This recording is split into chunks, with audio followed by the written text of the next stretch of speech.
दोस्तों, आज की कहानी है मेरी बहू जैसी बहू किसी की नहीं है। दोस्तों, कहानी शुरू करने से पहले अगर हमारे चैनल को सब्सक्राइब नहीं किया हो तो कर लीजिए ताकि आपके पास पहुंचे हर रोज नया वीडियो। सुप्रिया जी स्वभाव से बहुत कड़क लेकिन अंदर से बिल्कुल मोम की तरह नरम।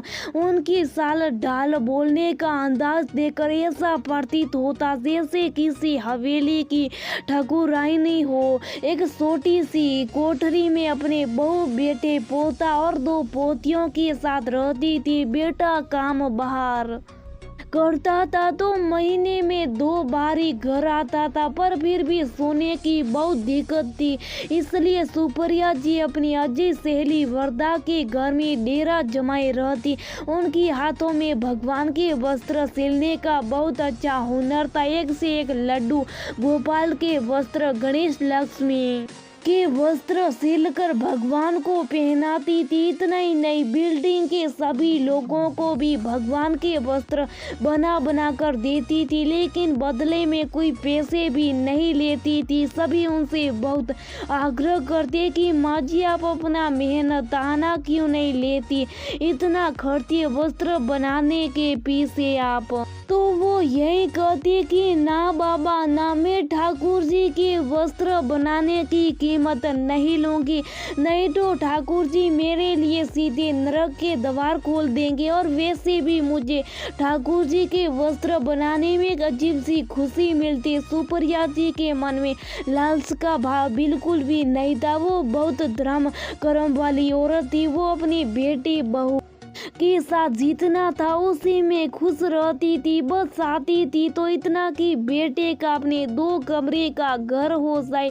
क्योंकि पोता पोतियों भी अब बड़े हो रहे थे। तो एक कोठरी में गुजारा अब जरा मुश्किल था। यूं तो वो अपनी बहू सुलोचना पर सारा दिन चिल्लाती रहती थी, तुझे कुछ काम नहीं आता, खाना भी ठीक से नहीं बनाती, पर पड़ोस में हर जगह अपनी बहू की तारीफ करते नहीं थकती थी। मेरी बहू जैसी बहू किसी की नहीं है, उसके जैसी रोटियां कोई और नहीं बना सकता। यहाँ तक कि वो अपनी बेटियों के घर भी जाती तो 2 रोटी पोटली में बांध कर ले जाती, क्योंकि उनका ये मानना था कि बेटियों के घर का पानी भी नहीं पीना चाहिए।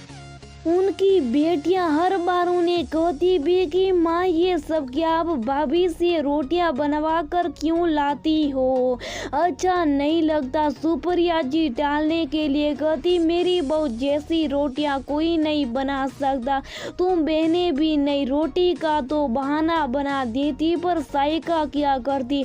बेटियों के बहुत आग्रह करने पर उन्हें चाय पीने की पड़ती, इसलिए लौटते वक्त वो चाय के पैसे बेटी की हाथ में थमाकर चल देती। शुरुआती दौर में तो बेटियों को भी माँ की ये आदत अच्छी नहीं लगती थी, पर धीरे धीरे उन्हें समझ में आ गया था कि माँ नहीं मानेगी तो उन्हें उनके हाल पर छोड़ दिया। सुलोचना भी उन्हें बहुत समझाती कि माँ जी दीदियों को बहुत बुरा लगेगा, इस तरह आप घर से रोटियां लेकर जाएगी तो कहती, अब तू मुझे ज़्यादा मत सिखा, ये बता कि खाने में क्या बनाया है। आपके लिए पूरी सब्जी और बच्चों के लिए उपमा बनाए। फिर से उपमा।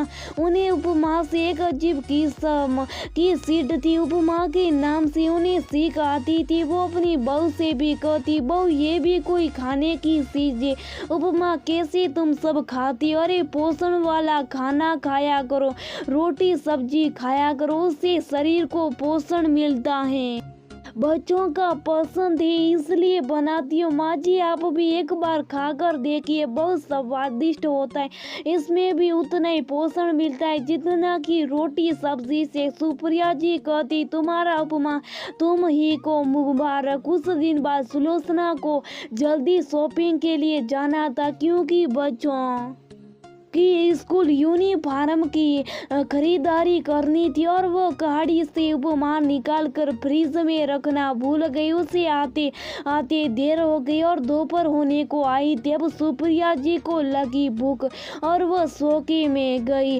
सूखी सुलोचना सुप्रिया जी के लिए पूरी बनाकर गई थी, लेकिन उस दिन उनका पूरी सब्जी खाने को मन नहीं हो रहा था।